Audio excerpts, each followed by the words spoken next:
Awesome, welcome everybody. Hi. Hi. Thanks to Rogue Valley Metaphysical Library, RVML. Yeah. God bless you for being here. And yeah, I'm gonna go ahead and just start with a story, which is about a year ago. It was March, it was I think the 14th, and it was 2024. And I'd been working at an international tech education company called General Assembly for about 4 years. And I had served probably about 400 students at that point. I had taught dozens, if not hundreds, of actual workshops. I had designed programs, I had written workshops, I had done after-action reports, I had careered the heck out of those people and myself. And that morning I got an unexpected calendar item showed up that was with my manager and one of the HR people. And so who could imagine, oh, I got laid off. That's what happened, is I got laid off. And so the best part about getting laid off was that I realized immediately that I was in a pretty good position, because when most people are reacting in this way to getting laid off, I was actually much more in the like, yes mode, because what I didn't tell you is that for the past 5 months, I had been doing my own life coaching. I'd been a life coach and a business coach and a mindset coach, and it's all the same thing. It's all the same thing. And I'd been pursuing that because I'd been sick of my job as a career coach for this international company. And I was so glad to have more time to work on my coaching. I'd said that to myself earlier in the week. I'd said, man, what's it gonna take to get more time to coach, to think about my, okay, there you go. Right, so it happened. And so I really wanna point this out, like the difference is having a belief between having this experience and that experience, right? The mindset is the difference between going, God, that weekend sucked. I have 2 young kids. Right? Me and my wife can say that to each other a lot. God, that weekend sucked. Versus, hey, I was really tested this weekend. Right? The mindset is the difference between having a good week and a bad week. I've heard it said, you having a bad day, you've got a bad 5 minutes you've been carrying around all day. Ouch, right? It's good stuff. So this is exemplified actually by a friend of mine, Sandrine Bourrier-Vanek, who used to, before she met her amazing husband, she was dating, and she was really having trouble dating. It wasn't going well, it wasn't fun. But I asked her how it was going, and she said, you know what, it's fine. Because at this point, I just know it's gonna get me a good story. You know? And she said, and here's the thing, like even if the guy is terrible, I can put up with anything for an hour, right? That's a mindset. That's an approach, that's an attitude, that's a stance toward something that lets you experience it differently. You know, it's truly the difference between saying, like, I have to find a guy, and actually, this is okay. I'm having a decent time. Between saying, you know, this job search that I'm in, this life change or creation that I'm in, this sucks. Between saying that and saying, you know, this is really challenging, or I'm having an interesting time doing this. And let's face it, like the modern job search actually really does suck. It sucks. And here's the thing. So there's a bunch of reasons for this, but I saw from the inside and from reading lots of people who are really good at being career coaches, right? I actually learned a lot about the way the job search started and the way it is now. And it used to be that you would type up your resume on a typewriter, and you'd type up your cover letter on a typewriter, and you'd put it in an envelope and you'd send it away, right? And that was a filter. Anybody who couldn't get their act together to do that would need to go up to the counter and be like, hi, I filled out your form. Right? Once the internet came along and made it so anybody could just sort of wing, then recruiters started getting overwhelmed with a whole bunch. And is anybody done hiring in here? Yeah. Yeah, and you got lots of stuff in for applications, and a lot of really inappropriate applications too, right? Like people who had no business applying for that. You're like, you sound like a really good line cook, but as a project manager here, right? I don't think so. That's one of the millions of issues of the modern job search. So now recruiters and people in hiring are going, they're buried under this huge pile. And so they take to doing technological solutions. You've heard about the ATS, or the applicant tracking systems, that read your resume for keywords so that they can determine if you should even get seen by a person. Right? Some companies have this, not every company, and all of the biggest companies do, right? But none, like small, medium-sized companies, maybe not. But what they put in this automation to give themselves a break because otherwise they're just swamped, okay? And that was before the advent of AI, right? AI's been around now for 3+ years. Is that true? God. Right? And everybody has a resume that's written by AI and a cover letter that's written by AI as well. So that's no longer a significant or killer advantage either. So the job search sucks unless you approach it from a different perspective. And that's what I want to actually get to tonight. I'm doing this long intro to actually get around to what we're doing here. The job search sucks if you are stuck in default mode. And this is not your fault. I want you to come away with that. It's okay.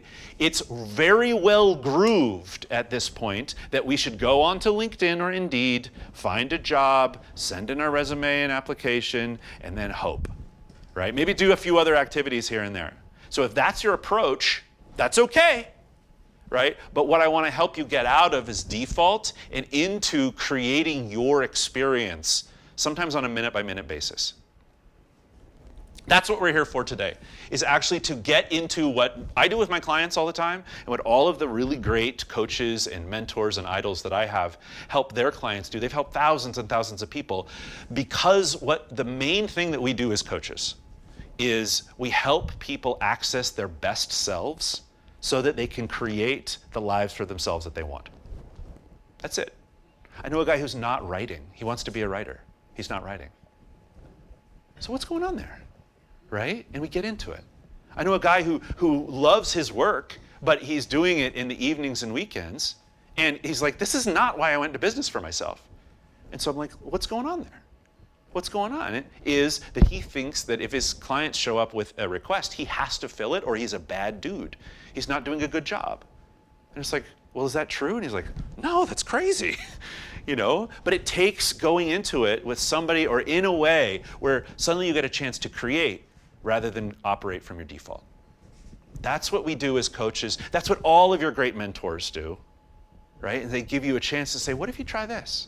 Or what if you stepped into it like that? So that's what I want to do today. So the talk is to get out of default into creation.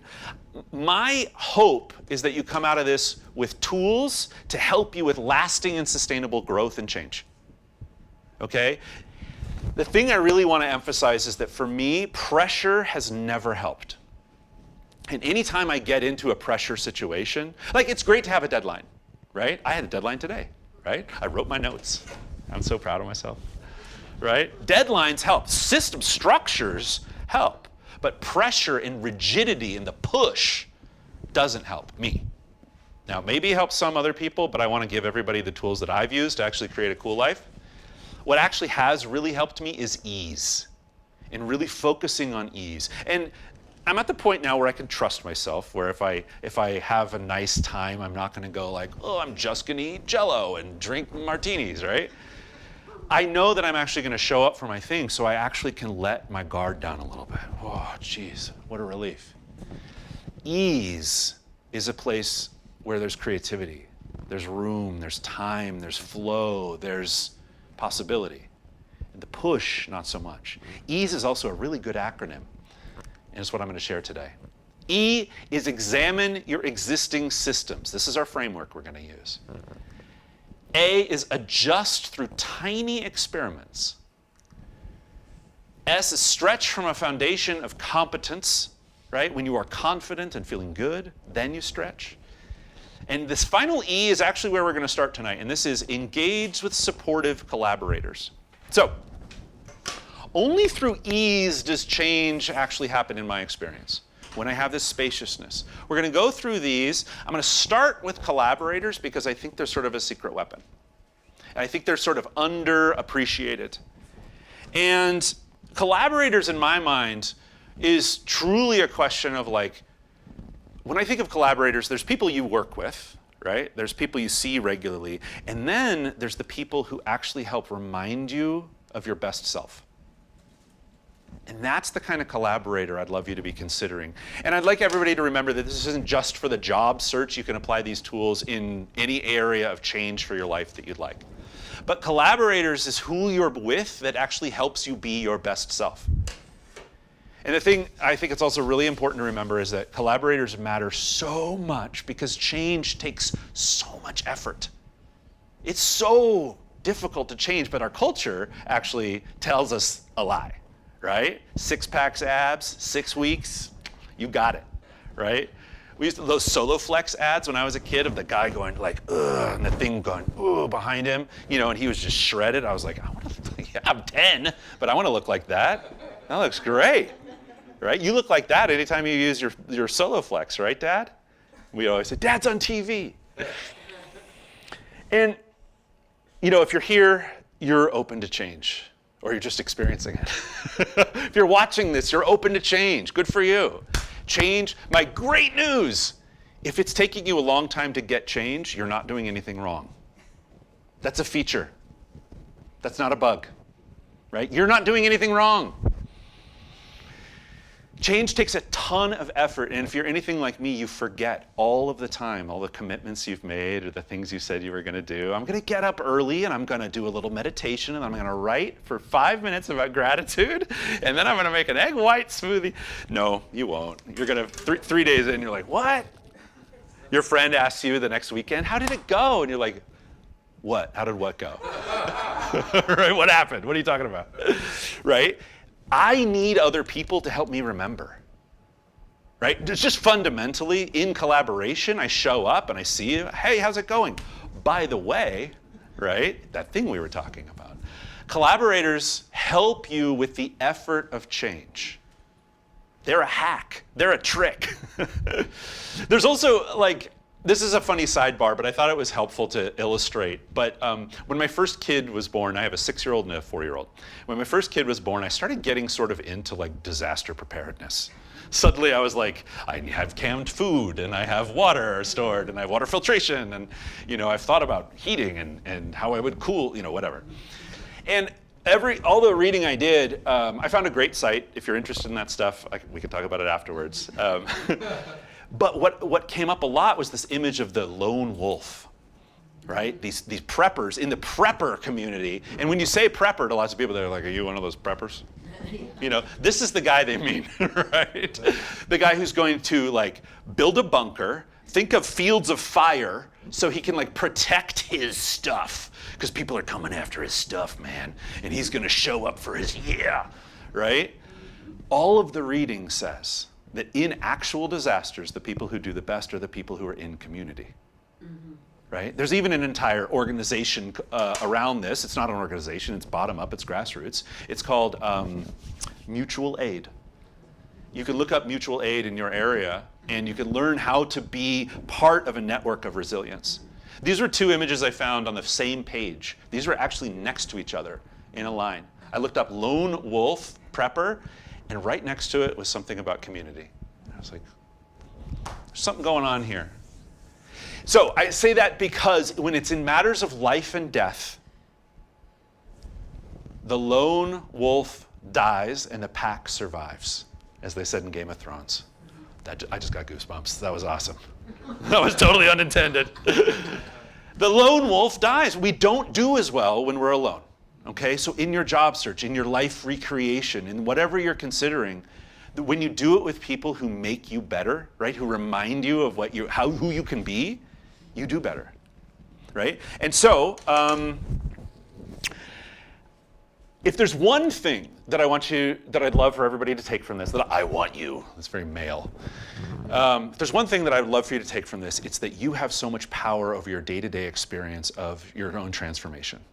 You have so much influence over what actually happens and how it goes. You have so much power. If there's one other thing I want you to take for this job search talk, it's the group Never Search Alone.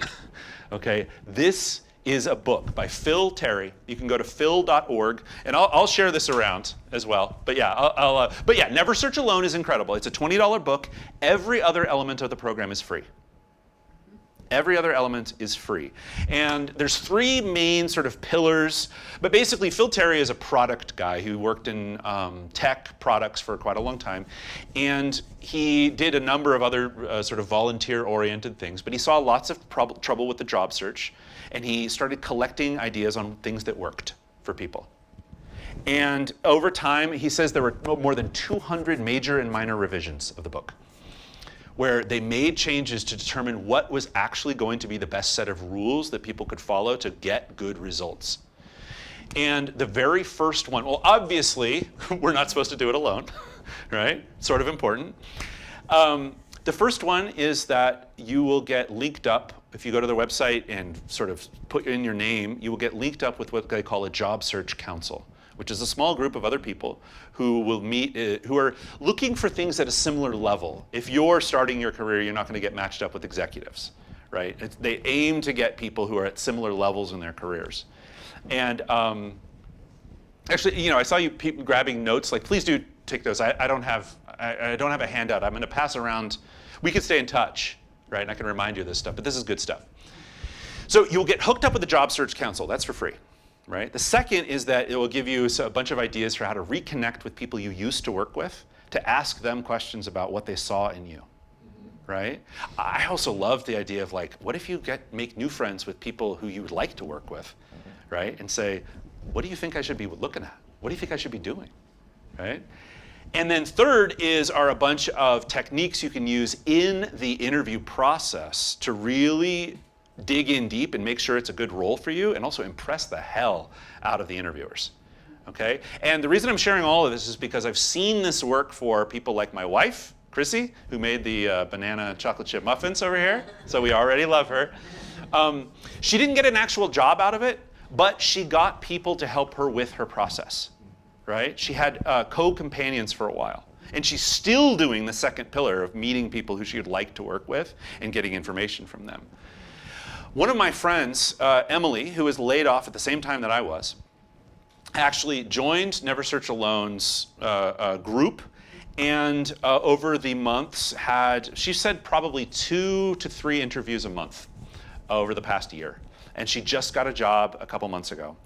And she said that the thing that she thinks made the biggest difference for her, because I was like, can we talk? What helped? You know, so many people are struggling with this right now. And she said one of the things that really helped was that in the later parts of the book, it talks about how to navigate the interview process. And one of the things you can do is actually you write the job description that you are going to do.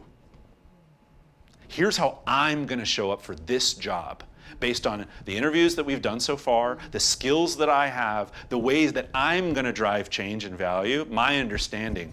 Does this make sense to you, interviewer? Is this right? Right? Because that's what I see. Right? That's one of the techniques, which is awesome. Right? There's a lot of ownership there. Again, ownership.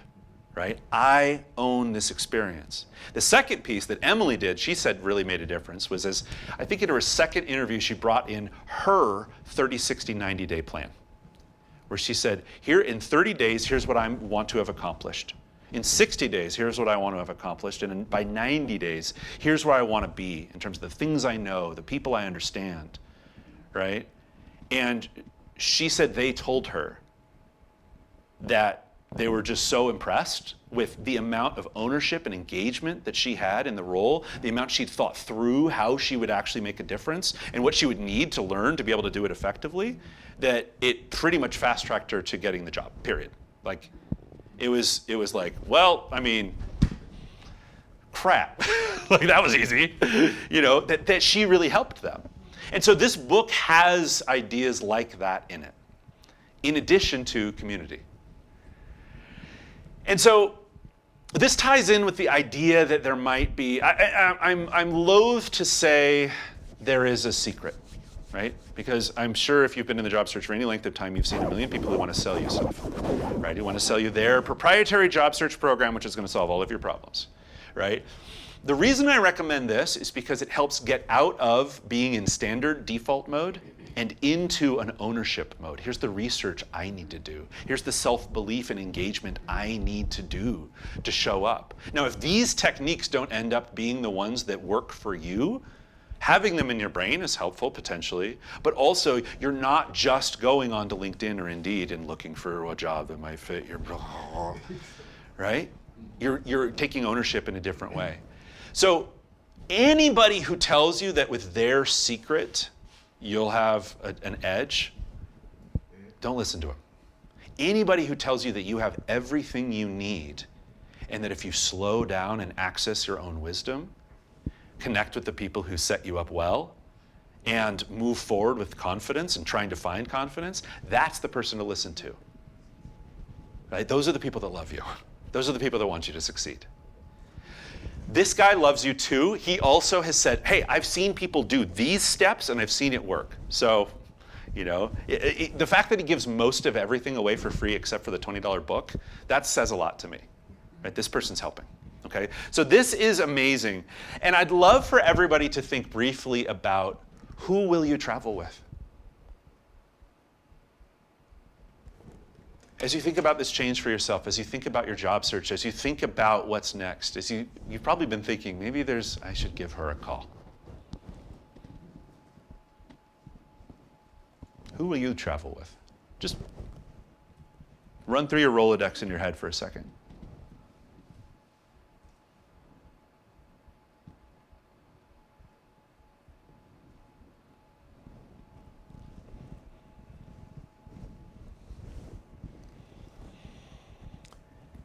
If that was tricky, that is totally fine. If that was tricky, let's talk afterwards. Let's also talk outside of this, because there's also a few simple exercises you can do to find it. One of the best ones I like, I'll just give now, is the idea of thinking, who have been some of the most amazing supportive people in my life to this point, right? They might not be appropriate for the job search, right? But to this point, what qualities did they have? Right? And how can I look for those qualities now? Right? How can I ask for those? How can I ask other people? Who do you know who is like X, Y, Z? Okay? So there's a little exercise you can run to learn more about this. So seriously, who? Think it through. What I'd also love to hear is, I think I have a commitment. Yes. The commitment here is I'd love for you, and this is where you can take a note, this is where you can actually put an item on your calendar. If you're taking the time to actually take this stuff seriously, you can say, you know what? On such and such a day, I'm actually going to reach out to that person I just thought of. I'm going to connect with them. Maybe after this session, this talk, I'll send a little text. And I'll say, hey, could we talk sometime soon? What's your commitment to yourself?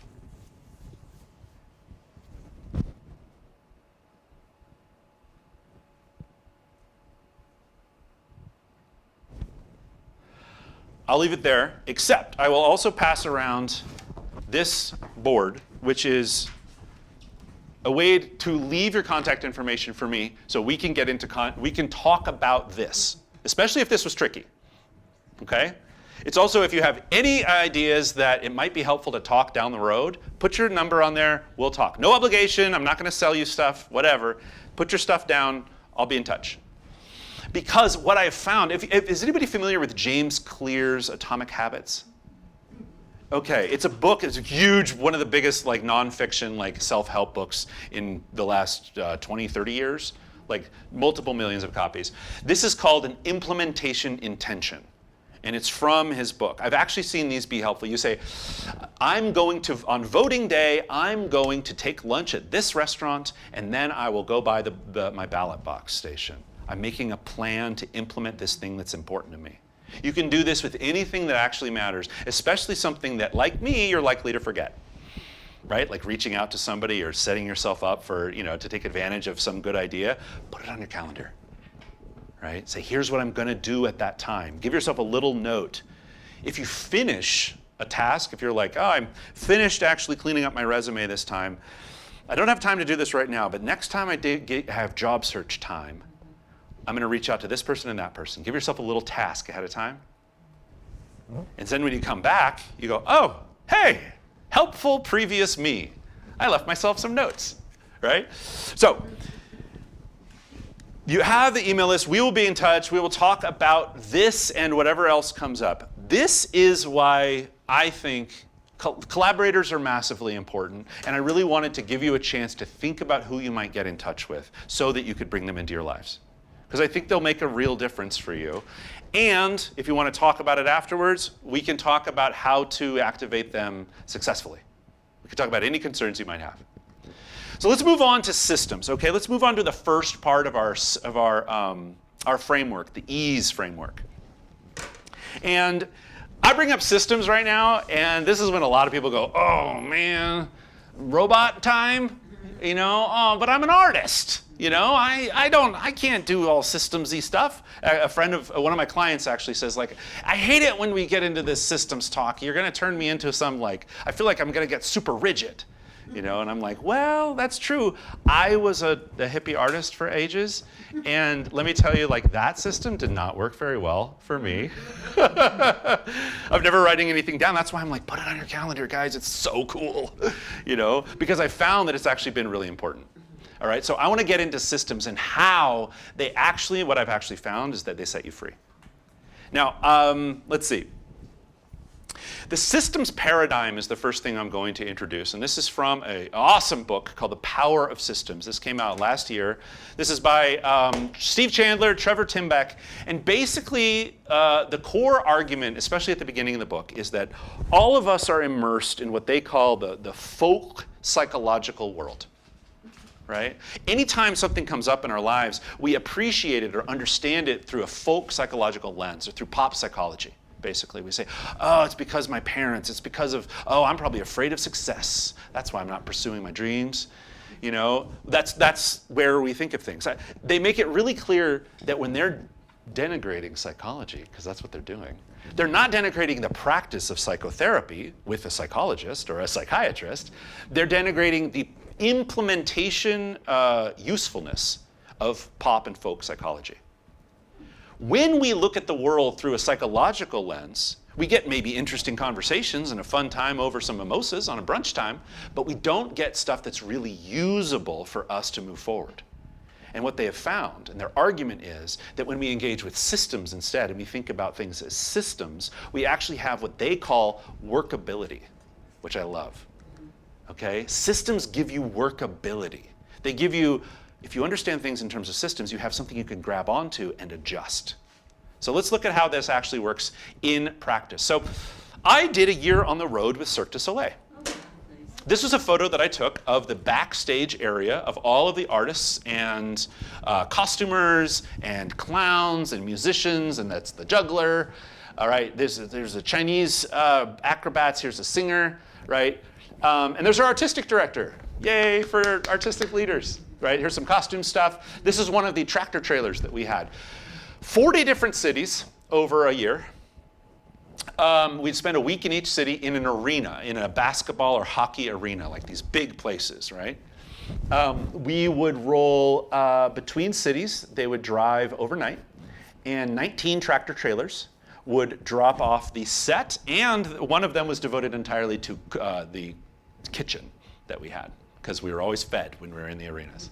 So they would travel between the cities, and they would hire 100 local workers who would be led by crews of the carpenters and the electricians and the lighting people and the sound people who were actually with us all the time, because we traveled with 50 different artists and performers and 50 different administrators, technicians, and so on. Right? There are 2 performance medicine specialists with us at all time. And so the crew chiefs would be the carpenters, the head electricians, the head sound guys. They would lead 100 local jobbers in taking those 18 tractor trailers and turning them into a usable set inside of the arena in one day. In one day. We would get onto the set the next day. On a Tuesday, they would test everything. On Wednesday, we would get in there and, figure out if there were any weird things about it. There never were. Sometimes we'd have to do slight adjustments because of spacing concerns, I think. We'd test it out, and then that night we'd do our first show. We'd do sometimes as many as 10 shows in a week. Then we'd pack everything up and go off to our next city. They would pack everything up in 5 hours. Okay? Now, if you're still really connected to the idea of being an artist and not adopting systems, I would like to suggest that the only way that level of coordination is possible is through incredibly finely detailed systems. Right? Who leads this crew? What do they do when? How do they do it then? When do these guys need to get out of the way? I mean, can you imagine the beehive of activity? Right? That is a system, and it is fully worked out, and it enables them to take multiple arena touring shows on the road around the US, and I mean, we were in North America, so we also went to Canada, all over the world, have multiple touring shows at the same time, and still have artistic staff at home who are developing the next show. Okay, so that's a system. That's what systems can do for you. Okay, the biggest people in the world are using really finely tuned systems to do cool stuff. Right, I got to see it. I got to be a part of it. It was really cool. So a really helpful thing for us to be thinking about is, what is your existing system? That's where we start, right here. Examine your existing systems. Because you can start setting up systems all day long, but you actually, the coolest thing they mention in that book is that you already have, the first step at least, the coolest thing, everything's the coolest thing. The first step is understanding your existing system, because it may be that you just need to make some tweaks. And then you'll remember that you committed to meditating in the morning and doing the whatever, right? So examine your existing systems. And I want to give an example here. Okay, so let's look at my system for feeding my kids healthy meals. Okay, which is, okay, I want to feed my kids healthy meals because I want them to grow up big and strong and take care of me in my old age, right? And have thriving lives and everything, but take care of me in my old age. All right, they're 6 and 4, they've got some time. Okay, so I want them to eat well. What is my existing system, Mick? You've got this great framework, let's use it. Cool, examine your existing systems. My existing system is that every day at 6 p.m. I go, crap, I should feed my kids a healthy meal. And then I look in the fridge and go, God damn it, and then I feed them macaroni and cheese again. That's my current system. It works out great for getting the kids mac and cheese again, right? So my existing system, this is really special. If you're in a job search and your existing system is to go, okay, I'm gonna go look for a new job, this new thing that's gonna be so bright and exciting for me, I can't wait. LinkedIn, let's scroll through and see if there's oh man, you gotta have a lot of qualifications for that role, okay. Do I have any more coffee, right? That's my existing system a lot of the time. Okay, so let's go back to our example, right? Okay, so my existing system sucks. 6 p.m. Okay, so what's a tiny experiment that I could run, actually, and we'll talk about tiny experiments here in a little bit. What's a tiny adjustment that I can make? You know what I'm gonna do? I'm gonna use this collaborators as an idea, and I'm gonna text or call several friends, and maybe some established parents who know what they're doing, right? And say, hey, what do you do? That's all. And then I'm gonna get some ideas from them, and then the ones that seem the best, I'm gonna go onto my shopping list. Because the problem is I don't have good food around to do things with that I know what to do, right? So that'll go on my shopping list. Let's see how that little experiment works and what effects it has. Oh, it turns out they actually like some of those things. They don't like some of the other things. Cool. Now I can try some new things. I could talk to different parents. I could ask them for more recipes. I could do whatever I want. But I can start to stretch knowing that I've got some things figured out. And from there, I've got a base and I can expand. All right? I don't have to overwhelm myself with a sea change. I get to look at what I'm currently doing, make a little adjustment, and then expand from there. Okay? All of this done with the help of supportive collaborators. So that's why I think this framework is so easy. It also reminds me, just by saying it, ease. Right? Everybody just took a deep breath. Great. Ease. How lovely. Okay? So when I was at General Assembly, that big education company, this was most of my depressed job seekers. More than 50% of the people I worked with were really not doing well. They had a really hard time. And it's because, for most of them, their existing system was to turn on LinkedIn, start scrolling, right? They had new information. They wanted to change. They had big ideas for the career that they could have, right? They'd just gotten a bunch of new tech knowledge from the organization. But they didn't feel like they had mastered it. They didn't feel like they earned it or owned it. And all they're doing is looking at all these jobs for all these technical roles and going, well, I'm not good for that, and I'm not good for that. Right? Their system was really rough. A lot of them would go, okay, I'm going to go on to some technical tests so I can be ready for these technical interviews. And I'm just going to test those. And they would just go do those. Those are very straightforward. They would test themselves, and then they'd be done, and they'd be like, now I got to look for a job. Blah. Right? And they'd avoid it, and they'd start to doubt themselves. Their own confidence would get hit, and so on. So their systems usually sucked. And I would try to shake it up, right? I didn't have this language at the time. A lot of what I'm sharing here is stuff I wish I'd known during that 4 years, you know? It's like, oh, I'm still, actually one of them reached out to me today to say, how's it going? Can we chat? Yeah, oh, man. So grateful for the opportunity to do that. Because most people were doing this. Back in the collaborators section, I actually should have told you about 2 people who didn't do this. Their names were Anya and Tina. And Anya and Tina both had just trained to be software engineers. This is a boot camp environment. For 3 months, you get like this fire hose of software information, right? Nights, all day long, all weekends, like you're just cramming your head full. And at the end of that 3 months, the idea is that you're now ready for a role in software development, right? And it's true. Like if you have skills, you could do it. You know, I know people who've done that. You know, yeah, Chuck has done that. And it's great for people that are ready to then take their knowledge and to apply it and to like, okay, how am I going to take this and build myself into something? A lot of them didn't. Tina used to be a massage therapist, and I don't remember what Anya used to do. I think she was in academics. But what they did is right after they graduated, the pandemic hit halfway through their course. So they graduated into a world where all hiring was frozen. They were like, oh, good. Great life change. Like, I've done a great job. What they did, though, is they really enjoyed working with each other during their course. And so they signed on to Zoom every day at 9 a.m. together, and then they would get to work. They wouldn't even necessarily talk to each other most of the time, but they would work together, even though we were all in isolation. And they showed up for each other for like that for months. And sometimes they would help each other with stuff, right? They were collaborating for a reason. But they were also just simply together. And I'd suggest that that is a system that will give you more health, more heart, more hope, more confidence, more faith, and more ideas than anything else. So that is a change in a system. Okay, so your default system, and if systems are so powerful, right, you got to have a pretty good system with your buddies to be able to do jump rope when you're on somebody else's back. Right? That was my thought here. And so their system is pretty good. If you look really closely, oh, you can't really see him in this shot. There's a singer up there. There's also guys just on the wall. You can see his hand right there and his head. Yeah, there's people just sort of hanging out up there. They're about to do a trampoline routine after this one. So yeah, they jump off the top of the wall and then fall into the trampolines and then run back up the wall. So that's fun, right? So what's your system? You know, I mean, does anybody want to, we could get into this real quick, if anybody wanted to sort of like talk about their existing system, and maybe it's pretty good, maybe you like it. But does anybody have a system that they want to share for how they, I don't know, get out of bed in the morning, how they do the important thing that matters to them? Yes?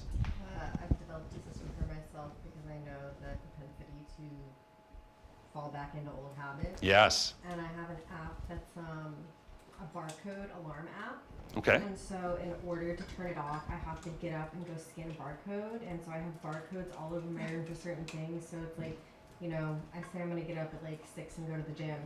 This makes me have to get out of my bed, walk outside onto my front porch where I have barcodes. I'm already up and outside and I have to scan it. So I might as well just go put my clothes on and go to the gym instead of just like snooze, keep snoozing. And I have that set all throughout the day for various things. So it's like I tend to get scroll brain and very distracted and like, oh, look at that and this thing and hobbies and whatever. But like when it's time to actually go to do like work or like job searches, it's like, okay, this is a dedicated time. I'm going to block it. That way I'm also not fatiguing myself of like just throwing a pebble in an endless ocean of job search. Job search stuff. Yeah. That's amazing. So you found yourself needing, you were like, my current system of snoozing my alarm is not getting me into my goals. And so I'm going to look for ways to solve this with effective alarm systems, or something, and you found this barcode alarm technique. That's really interesting. Thank you for sharing that. Yeah. Okay, we're all going to go download. I love sharing it with people too, because I know so many people that struggle with that problem, like building the habits. Yeah. And also just like time blindness is something I suffer with a lot. Yeah. And so like with this, it's like I have to get up and go scan the toothpaste, and then I might as well do my night routine instead of like reading 10 more pages in this book and then just passing out without brushing my teeth. So yeah, it's awesome. Check it out. love this. This is actually a really interesting example too of when we take a step back and sort of see ourselves as somebody to be guided. Right? You've done this really interesting job of setting up conditions for yourself, almost like parenting yourself. Right? Saying, hey, I know from my best self right here, I actually know that I need help in certain ways, and I'm going to give myself that help.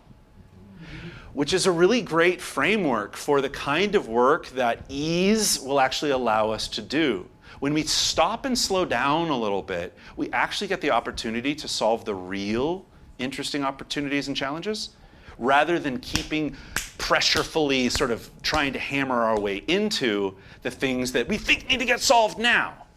And that's a great example of parenting yourself, of loving yourself enough to say, hey, I'm going to give myself this container, this structure, this system.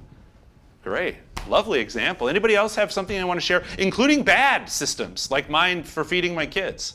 Does anybody have a system for something that they want to do better at, or isn't working for them, or something else they want to share? Okay, nothing's coming to mind. Yes, sir. Well, I'm the opposite of all this because I just got back from LA and helping my mom with Alzheimer's. So my system now is just treating myself to waking up. Because it was 9 months of selling our house, packing up. So, and I got here late, which is not good. But I just got back a week ago, so treating myself. So you're in transition. Instead of beating myself up. Next week I'll start. Yeah. Back to the beatings. Good, they're important, they help. No, I love this. That's a great example of saying, you know what? This is time for a different system than my normal one. Right? And we do this like, it's tempting to say, well, yeah, you're just calling everything a system instead. Yeah. That's what we're doing. That's what that book is about. It's basically like, yeah, just call everything a system and you can work it. Right? It's a framework that allows you workability. And you're giving, rather than saying, I just need some time and some time, it's like, next week I'm going to get back to it. But I'm going to give myself a break right now. And here's what that looks like. Here's what I'm not going to do. Right? And that's great. Thank you for sharing that. Yeah, Chuck. I've got a terrible system.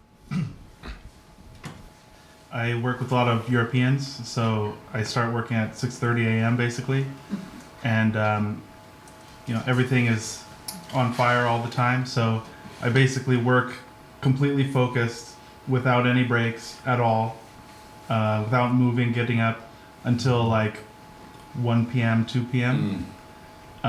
It's a terrible system, and I feel awful at 2 p.m. Yeah. Okay. Great. So I mean, that's a great example of, in the default mode, you just power through. You haven't given yourself cues or any way to get out of all of the pressure, the urgency of the day-to-day work.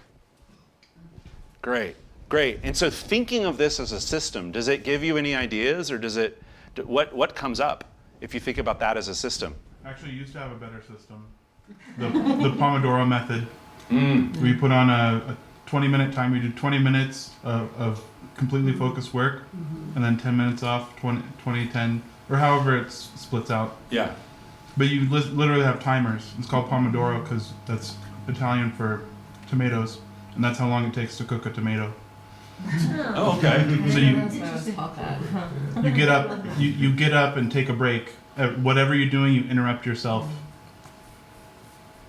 Okay. I used to be able to do that. Okay. So this is the moment when, right, in the group coaching class, right, we would dig into that a little bit and go, so what changed, right? And we would evaluate, so what's in the way of doing that now? Oh, I just stopped liking it. Okay, cool. Well, what else seems possible here, right? And we would just sort of go, what feels good, right? But now, even maybe just having exposed that, often I get new ideas, right? Systems give me some like, well, wait a minute. I don't like that system. What if I try some new things? And so, yeah, so the next area that's really interesting to dig into is the adjustments and how we make them. So let me think. Oh, yeah, so I had, oh, that's interesting. You're supposed to have a very buff young Cirque du Soleil man there. Sorry, everybody. Yeah, he's in there somewhere. Okay, yes, let me tell you one last system that Cirque uses. So that very buff gentleman on the left, which you can't see. So he came up to the very top of the wall, and then you'd fall down, and then, as I said, run back up. This is my first week of the show, and he came up to the top. I was the audience plant. I sat in the audience and pretended like I wasn't in the show, and then the clowns would come down and go like, blah, blah, blah, blah, you know, and say a bunch of weird stuff at me and pull me up on stage and harass me, and then they'd send me back to my seat, and the person next to me would go like, oh my God, you know, and I'd be like, I know, that was crazy, you know, and midway through the show, they would reveal that I was with the show. Me and my clown partner would do a backflip, and it was all very fun. And the audience would fool, and the person next to me, I'd be like, hello, you know, and they were like, ah. It was very fun. But I was sitting there in the audience, and I'm watching this act every night, and I'm watching the trampoline act with this very buff young man in it every night. His name's Toro. And Toro goes up to the top of the wall, bounces off the trampoline, runs back up. This is his opening jump. And then he lies down on top of the wall. They're not supposed to lie down on top of the wall. They're supposed to fall off the wall again and do some more. And it turns out Cirque has, and these athletes have a culture of, if your limb is not falling off, you do the show, okay? Don't be a baby, you know, right? And so Toro was like, this will be fine, I'm sort of passing out, but this will be fine, right? And then on the way down, he was like, I think I'm blacking out, I should probably lie down. And so he ran back up the wall and lay down. And so we stopped the show. And, but we stopped the show because the other trampoline guy on the other side of the stage looked over, saw that the act wasn't happening, tried to talk to Toro. The music is still going, the lights are still going, right? We're all waiting. And then he goes like this. The other trampoline guy goes like this, and the music stops. Because every single Cirque du Soleil performer is empowered with the ability to stop the show. Period. Because it allows them to feel safe, to know that they have the power to protect themselves and the people around them. Something is not safe, we need to stop the show. Right? And so we stop the show. And that is a system for allowing you to fully express yourself, because you know that the moment you don't feel safe, you don't have to. You don't have to be watching out for yourself in that way, in trying to do it, even though it's dangerous, like in a rinky-dink or unsafe kind of environment. They have a system in place to help their performers feel safe. That's the power of systems. They stopped the show. It took 20, 30 minutes to get Toro off the wall, right? He climbs up a rope ladder on the back of the set. They had to get like EMTs up there, you know, our performance medicine people. I don't know what was wrong. He was fine the next day. But they stopped the show, got him the help that he needed, and then the show went on. Okay, so systems set you free. Yeah. Okay, so let's talk about adjustments. And yeah, we'll probably go another 15 minutes or so, just so you know. We'll probably go a little bit over 8. But the thing about adjustments that I like, and the ease piece of it, I do think Easy Does It is a really helpful way to think about the way we make changes. Once we've understood that we have a system in place, right? If Chuck is going about like his day, might be really tempting to say, I'm not getting up at 6:30 anymore, it's gonna be a whole different ball game. Right? But it might be simple enough for him to actually get some results by going, let's try the Pomodoro again for a little bit. But let's try it in a context. And the thing is that most people, when they're trying to make a change, and most job seekers I would see, would try to make a sweeping change. They would try to make a big change. And the thing is they'd read about a new job search technique or a new job search methodology, right? A book to follow, or some guru or influencer who's promising with only 5 simple payments, right? You can get the job search secret that they don't want you to know, right? And so I'm gonna throw away everything I've been doing, and I'm gonna do this instead. And the system that's in place there is thinking that that enthusiasm is going to stick around and consistently bring motivation. That's the mistake in the thinking. The old system is that my enthusiasm will continue to lead to motivation. Right now it does, and for the next 3 days it might, but pretty soon it curdles. If you're anything like me and you've had some of those like, wow, I'm going to meditate all the time. No, you're not. And you shouldn't. You shouldn't start that way. And the new system that I'm going to introduce here in just a second is experimentation. Okay? Little experiments. Experimentation gives us different abilities. And it allows us to actually do that thing that you did so wonderfully when you were parenting yourself or caring for yourself. You step back. You stop looking outside and you start listening to your own guidance. Okay? So small adjustments, trusting yourself, ease. We stop looking outside for other people's systems. We can incorporate them, right? Emily got great results by using the never search alone technique in the interview methodology, right? In the interview process. But she was doing it in a long-term job search. There was a lot of other things she had to do to keep herself sane during that time, okay? So, Tiny Experiments is the other book that I'm going to recommend. This just came out. This is like several months old. Anne-Laure Leconte is a neuroscientist. She used to work at Google. And if you want a way to get into change that is crunchy, this book is amazing. The other book is The Power of Systems. And The Power of Systems is much more philosophical. It's much more like, ooh, now I will explore new ways of being, right? This one's like, okay, first you need to make a list of this, right? And so both of them, I think, work beautifully in tandem. And there's a reason Power of Systems came first for me, is because I think Tiny Experiments comes next. But Tiny Experiments is really good because what she points out is that there's actually no solutions for getting massive change. That it actually comes from these little adjustments that we make. This is not solved stuff, except when we use the way the brain works, right? Somebody interested in like how the brain actually works. If we acknowledge how it actually works and use those capabilities rather than fighting them, we actually get into this. That's why she called her book Tiny Experiments. Okay? Change takes effort. Change takes big effort. I don't think I mentioned this. One of my clients said the other day, we were looking at, he was like, man, I'm a little frustrated. I haven't gone further this year as I was thinking, as far this year yet as I was thinking I would. And then he went, well, I was talking about completely changing the nature of my business. And he went, big change takes big time. Ooh, that's good. Big change takes big time, right? The six-pack abs, right, they're coming. But they're coming slow, okay? So let's talk about tiny experiments. Okay, we're on this second step, right? Adjust through tiny experiments. And the thing that's so cool about the tiny experiment is that it's tiny. It's easy to try.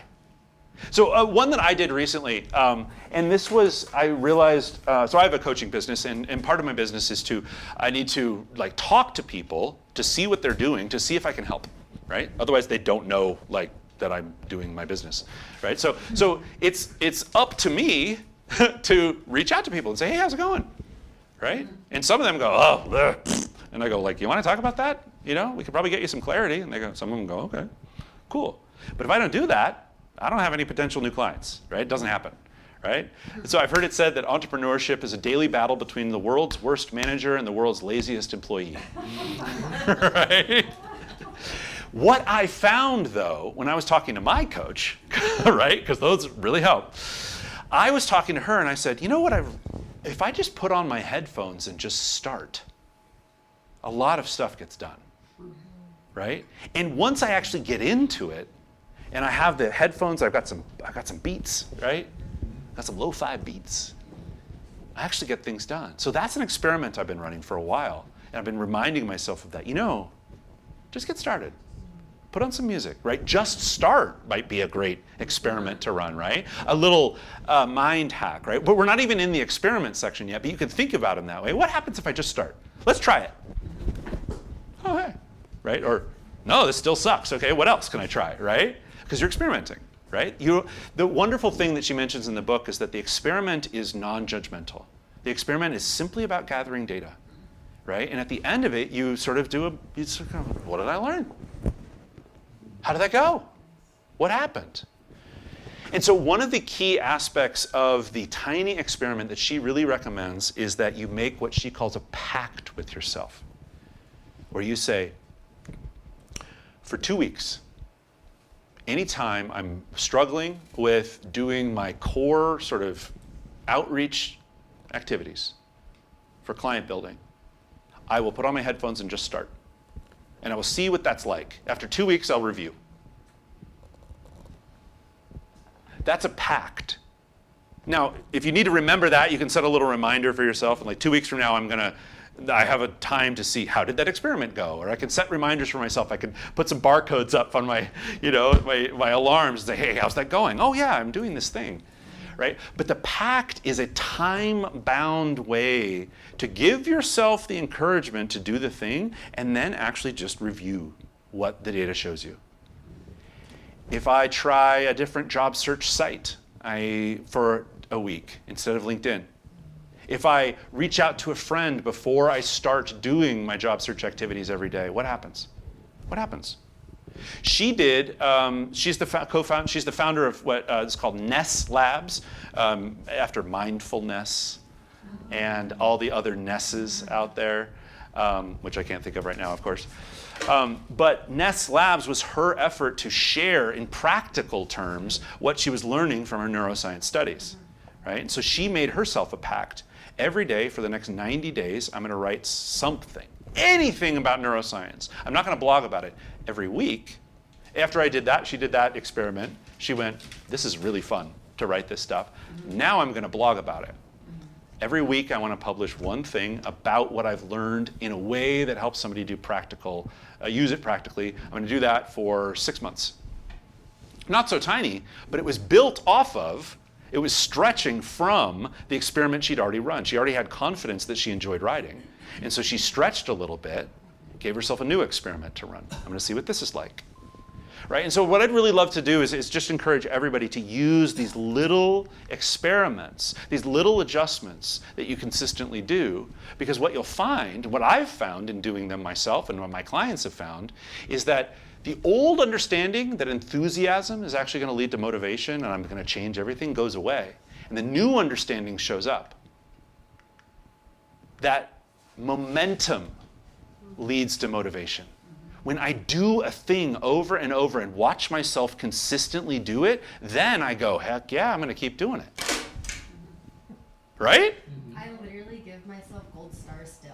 Yes! Like, I have like a calendar, and like every time I do like the tasks that I know I need to do but I don't want to do, I'm just like, gold star me. And then when I'm not feeling motivated, I'll just like look at the little gold stars and I'm like, I want another one. Go do the thing I don't want to do. And Man.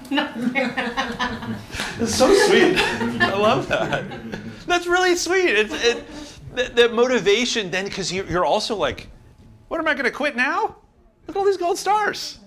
How cool. And then when I get 10, I get the thing that I've been wanting to buy for forever that I shouldn't be buying, but I want it. Yeah. So I earned it. So I'm going to do that. Yeah, good for you. Reward. Yeah, momentum, reward. You get rewarded. Our brains actually turn on when they see us do things. And here's something that's it's so funny. It's a truism in coaching, in the coaching world, but everybody I tell it to who's not in coaching is like, oh my God. And it's the idea that confidence is not a precondition. Confidence is a result. Confidence is something you get by watching yourself do. By following through with something. I'm confident I can schedule my work better, will come when you try it and try to make changes. Momentum leads to motivation. That's why the experiments have to be tiny. Because you give yourself these little wins, these little gold stars, and then you actually can go, I can take on something a little bit bigger. Okay? Yeah? What about loss aversion? Like, you like the gold stars. Wouldn't you really dislike losing them? Should you take gold stars away from yourself if you? I don't see the need to punish myself. You know, that's bad parenting. I'm reparenting myself. So, yeah. Nice. Yeah. But Loss you of won't not do it because then you'd lose the stars. Could Eh. be. So motivation like works for different people in different ways, right? And if it feels like a punishment, I'm not gonna, yeah. right? Some people are going to be like, "You're not going to punish me. What's this? You know, I'll show you."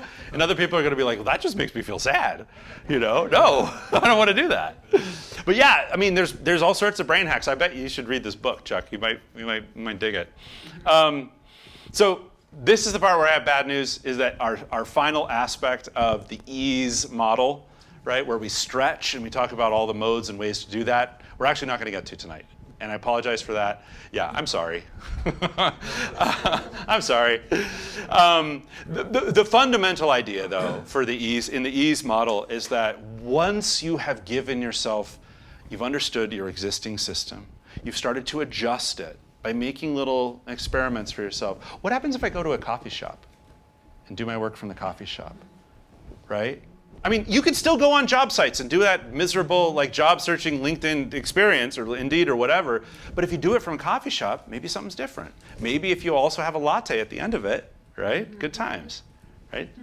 And then once you've given yourself the experience and you've got a little bit of confidence, it's a lot easier to actually then stretch and go for bigger things. Okay? Now this is actually one of the areas that I help people with the most. People are very often pretty comfortable doing things in a certain realm and going to the coffee shop and trying things that aren't too different from what they're used to. But the thing that a lot of us, and I don't say this like as an advertisement, but just as a way of saying like, people pay money for this because it's hard. Right? To follow through on stuff that really matters, to really have the container in which it feels safe to really stretch and to really understand that that's a good thing to do and you're not going to die, right? Parts of us, when we really push ourselves, feel scared. Is anybody familiar with internal family systems? The psychotherapeutic model, like half the room raises their hand, yeah. The idea is that we have these parts inside of us that are always trying to protect us, many of them very old. Many of them from wounds that we suffered as children or as young adults. And those parts, we don't pathologize them. We don't say there's anything wrong with them. But we do say, hey, thanks so much. I'm actually 46. Could we talk about how capable I am these days? You know, we do try to talk to them and engage with them in slightly different ways. Because those are the things that show up when we start to stretch. The things that say, everybody's going to hate you. Right? It's not going to work. You're going to be useless again. You know, like I have these like mean jerks from high school, like going sneering at me in my head still. Thank you for coming to my TED therapy session. No. The stretching is really tricky. Can be really tricky. It can also be really easy once you've got a bit of confidence for yourself, and you go, I'm going to try something else. Okay, so I'm going to wrap up.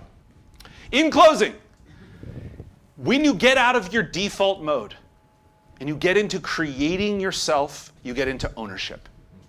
Ownership is empowering. When you say, you know what? I'm not at the mercy of this job market, right? I'm not at the mercy of this president's economic decisions, right? It's really easy for a lot of us to go, I can't. Trump. Right? Right? And you know, it's really easy to do that. And for some people, they literally can't because of Trump. Okay? And so that's real. It's really easy, though, to stretch that out and say, like, I can't eat well. Trump. You know? Right? I'm too stressed. Okay? If I am not a victim and I have power over my days, if I have some way to be powered, and sometimes it's through community. Right? I'm a member of a community. We think of ourselves, I'm a member of a club I've been in for quite a long time.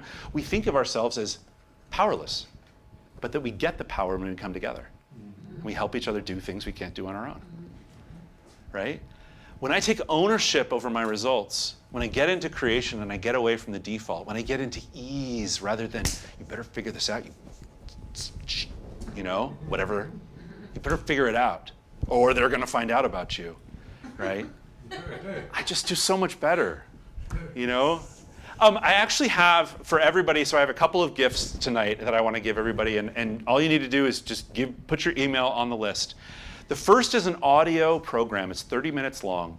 It's called The Owner versus Victim Complex, or something like that. A choice. The Owner versus Victim Choice. It's by Steve Chandler. He's one of the authors of the Power of Systems book.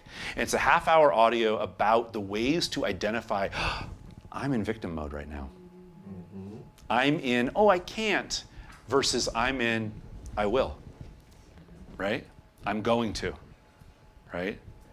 And it's really helpful because one of the main things he points to is language, and how language reveals our beliefs, right? So if anybody's interested in that, I'd love to share it with you. It's super, super helpful. So just put your email on the list. The second thing is that, well, I'll share that in a minute, but final takeaway is that ease is a mindset. Ease is something we can give ourselves at any moment. Now, that's easier said than done, but it's always available. It's always available. Yesterday, I was actually having sort of a tough afternoon. Things had not gone my way, the kids and this and that, and I found myself feeling, you know when you're sort of like, it's like filled up? It's like I felt like I was gonna start squeezing out of my eyes and my ears. It was like just too much was happening inside of me. I went to my bed and I prayed a little bit, and it sort of, like I got like, maybe I might be okay someday. And then for somehow the idea came into my head that I was like, well, you know, I'll tell you about my experiment in just a second. I'm doing this eating experiment right now, and that's going actually really well. And I thought, what else is going well? And I thought, what if I write down all the things that are going well right now? Right? And I wrote all those things down, and by the time I was done writing down 4 or 5 lines in my journal, things were different internally, right? Ease is always available. We all have our examples of that, right? And sometimes it takes a phone call. Sometimes it takes crying next to your bed while you're on your knees in prayer or whatever. Like sometimes it takes a couple days. But ease is possible. And if you're in your job search, if you're in this life change moment for yourself and you're thinking like, God, when is this going to change? My invitation for you is to say now, right? And I can show up for this in a way that is depressured and that it uses my inherent wisdom, that uses my ability to guide and care for myself. I can evaluate what I'm currently doing, and if I look at it from a systems perspective, I can go, if I had to choose about this, what would I tweak? What would I change? And what will that give me the confidence to grow into? That's what we mean by ease. The experiment I'm running right now is that I decided, I don't even know, it was about 2 weeks ago, I decided I'm tired of eating the way I'm eating, which is most of my kids' goldfish crackers, right? I'm tired of doing that, and I'm tired of doing it basically since the beginning of the pandemic, maybe since my daughter was born. Every night after they go to bed, I stuff my face, right? Frozen mangoes, right? It's not like Twix or Snickers bars necessarily, but I stuff my face because I'm stuffing those feelings away, right? And so 2 weeks ago on Sunday, I was fed up. And I made a big experiment, and I said, what if I just eat whole foods? I eat rice and beans and vegetables, and that's it. It's gonna be boring as hell. I'm gonna put hot sauce on it and nothing else, right? 0 calorie hot sauce. And 2 weeks later, I am having a great time. I feel good. I feel so good. It's so easy. I never think about food. I'm like, time for another sweet potato. Put it in the microwave. Boop, boop. Okay, hot sauce, go. You know, I'm not like, well, should I put onions? You know, like, it's super simple. First of all, I've lost 5 pounds. I feel good, right? And the other system I put in place is when the kids go to bed, I put on the kettle. And I have a cup of fruit tea, right? That was a suggestion from ChatGPT. Collaborate with our AI overlords. Right? So if you're wondering about what tiny experiments you can run, about what systems you might be able to adjust, you've got a little project manager right there in your computer or your phone. You can say, hey, I need some help with this. But the other thing I'd love for you to do is I'll send anybody who put their name down on that thing an email. just reach out, right? We'll talk through it. I love giving this stuff away. I'm always down. That's the final thing I want to offer is for everybody who's watching this and for everybody who's here, a complimentary full coaching session to explore any of these ideas, okay? I do this with clients constantly, is I give this coaching away because it's so important, because I can help people whether they're paying me or not, okay? If you want to give me feedback on this, or you want to talk about some of these ideas, if you want to get a worksheet to actually do some of these exercises, think about collaborators and bring some more of this stuff into your days or your lives, just reach out.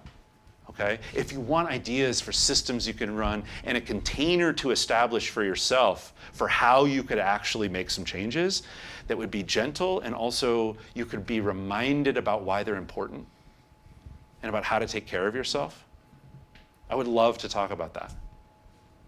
This stuff is so fun to do, and like when you start showing up for yourself in this way, I mean, you're already doing it. You know, we're already doing it. But doing it in community is pretty great too. So thank you all very much for coming. I really appreciate your being here, and I hope this was helpful. Take care.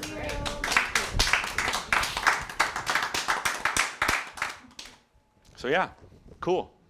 Thank you. Yeah, thank you. Do you want to open it up for any other questions? Yeah, does anybody have any questions? Does anybody, I'll be here for a little while if you want to get into your particulars of your situation, right? And you're thinking about systems, or you're just thinking about the job search as a whole. Yeah, does anybody have any questions? Anything come up for anybody? Yes, sir. Well, I haven't done much with that to take care of my mom, but now I have to assemble a team, a creative team. And the last team I had, frankly, sucked. So it's bringing up some, well, they were halfway good, but they all had patterns like we all do. Mm-hmm. Maybe I track what I am inside, right? So I got some PTSD about starting over. Yeah. It's like, here we go again. Do I want to do all this work and I get some wonky people? And so I have to figure out how to overcome that inertia. Yeah. It's tough. It's bringing back old memories. Yeah. One guy ripped me off for $5,000. Yeah. Yeah. All that fun stuff. I'd be a little gun shy as well. Yeah. They went off next to your ears, you know? You're gun shy, right? I just realized where that comes from. Yeah, this is probably a bit deeper than we can get into in this moment, but I love that you brought that I'll up, talk to you. because that is one of those like, okay, so the system I'm currently using, I mean, I would propose or invite you to consider that the system that you currently have is, I'm gonna just put it together the way I did last time. And that gives me trepidation. And so I wonder there's adjustments you can make that would help it feel safer, right? And I mean, you're just in good company. Everybody nodded, you know, and it went, that sounds scary. You know? It's mindset, right? If you're in a crappy mood, you tend to attract something downbeat. Yeah. So Yeah. it all goes together. Yeah, you know, one thing I was in my prep that I didn't hit, I meant to hit more, was just how much this shares with dating, right? Especially the job search, right? If you show up in a dating environment, you're like, hey, can you just give me a chance? You know, right? You're gonna attract some real winners, right? And like they keep saying in the job search, they're like, show up with confidence, you know, show that business that they need to be, you know, interviewing you. You're interviewing them as well. But sometimes that backfires too. Like, Well- I've gone into job arenas where like I did that like because I was very sure of like what I bring to the table, and they didn't like that. They were like, oh no, Oh no. you're competition, and I'm like, give me the job. I'll make everyone's life better. Just give me the job. Yeah, just give me the job. No. No, but and see, I would actually reframe that a little bit to say that these people who, when you showed up confident, then they turned you down, that was actually a bad fit. Yeah. Hindsight 2020, yes. Yeah. But I don't need a job. That's all cool and dandy. Yeah. I need a job. Yeah. Yeah, a job would be really great. I'd be miserable at it, and I know I'd have to switch eventually because it would be a toxic situation where it wouldn't, you know, eventually would implode on itself. Yeah. Yeah. It's annoying. Yeah. Well, let's talk about that. Yeah. No, and this stuff is really real, and I think one of the gifts that we can give ourselves is the gift of slowness. And especially in your case, sir, when you're talking about approaching this situation, it's like, if I need to put this thing together now, I'm sort of screwed. But if I actually get to put this thing together after I've taken a minute to sort of Yeah. do what she was talking about earlier, and No, I'm taking my time. good, yeah. And I think, yeah, giving yourself that space will be a real gift. Yeah. Anybody else? Yeah, reflecting on, maybe what I did wrong. And what went well? What went really well? Or that it's a Something's gonna go different, well. or that it's a different time and a different set of people. So Yeah. those old beliefs and that old set of people in that old time don't maybe apply to this new one. Right. Yeah. There's a concept too of psychological safety and building teams. One of the best things you can do is give people the ability to speak up. Now, I don't know how applicable this is in your situation, but one of the best ways to make people feel really comfortable and to get all of the best ideas is to make people feel safe. So that if they speak up, they're not going to be punished for it, Right. right? They're not going to be held back or have some sort of consequence, right? And so speaking up about, I actually think there's going to be a problem with our timeline because I think we're not giving enough time to whatever aspect of the thing. Or, I actually have a new idea. Would it be cool if oh yeah, really, thanks, right? If they feel safe doing that, you're gonna get your best ideas. You're gonna learn about problems and go, oh, thank you so much for sharing. It's actually not a problem because blah, blah, blah, blah, blah. And you get to fill them in, they get to be a part of it, right? And so one of the best ways I know to establish psychological safety, well, first of all, there's a great book on this, let's talk. It's called The Fearless Organization by Amy Edmondson. And she gets into detail on the concept and really amazing case studies about this. There's also a really great New York Times Magazine article by Charles Duhigg about psychological safety. But one of the best ways I know of establishing psychological safety is by admitting your own mistakes. Yeah, and being vulnerable and saying, hey, listen, I screwed up last week. I screwed up today. I didn't hit that dating analogy hard enough, right? My talk was ruined, right? And so, I don't know about the details of your situation, but it might be. I can even imagine a world in which you say, you know what, guys, my last team, one of the guys stole $5K from me. I'm not proud of it. That sucked. That's why I'm asking this level of question in our interview, or or whatever. But that's available. Cool. Anybody else?